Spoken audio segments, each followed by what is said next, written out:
দেখো বন্ধুরা, আজকে শুক্রবারের রাতে আমি রান্নাঘরে চলে এসেছি। তোমাদের দিদি ওই ঘরে বসে রয়েছে। তোমাদের দিদিকে বলিনি, আমি রান্নাঘরে চলে এসেছি। কিছু একটা রেসিপি বানাবো। সেটা কি বানাবো সেটা তোমাদের সাথে শেয়ার করব। যদি তোমাদের ভালো লাগে প্লিজ লাইক শেয়ার কমেন্টস করে আমাদের পাশে থেকো। চলো সেইটা রেসিপিটা কিভাবে তৈরি করি সেগুলো তোমাদের সব দেখাচ্ছি।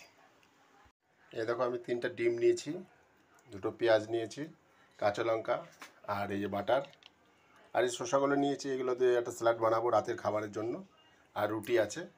আর এই ডিম দিয়ে একটা, এই যে কড়াইটা নিয়েছি, কড়াইটার মধ্যে একটা ভুজিয়া বা বাটার দিয়ে, এই বাটারটা দিয়ে কিছু একটা বানাবো। সেটা কি বানাই তোমরা দেখতে থাকো।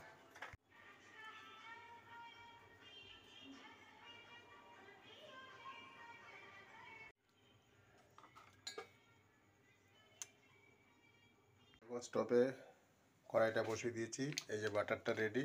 আলু পেঁয়াজগুলো সব কেটে, আলু পেঁয়াজ কাঁচা লঙ্কা রসুনও দিয়েছি। আর এখানে স্যালাড রেডি। আর এটা আমাদের রুটি আছে।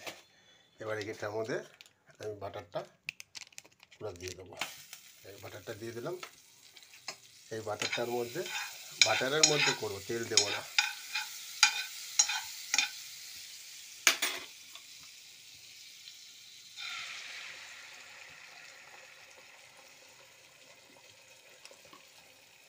এটা বাটারের মধ্যে দিয়ে একটা ডিমের অমলেট করা হচ্ছে। এটা ভুজিয়ার মতন করব। ভুজিয়া করে এখানে এই যে রুটি আছে, রুটি দিয়ে খাবো রাত্রেবেলা। তা এইটাই আমার, তোমরা ভিডিওটা দেখতে পারবে। তা কেমন লাগলো, কেমনভাবে হলো, সবই দেখলে যদি ভালো লাগে প্লিজ লাইক শেয়ার কমেন্টস করো, পাশে থেকো।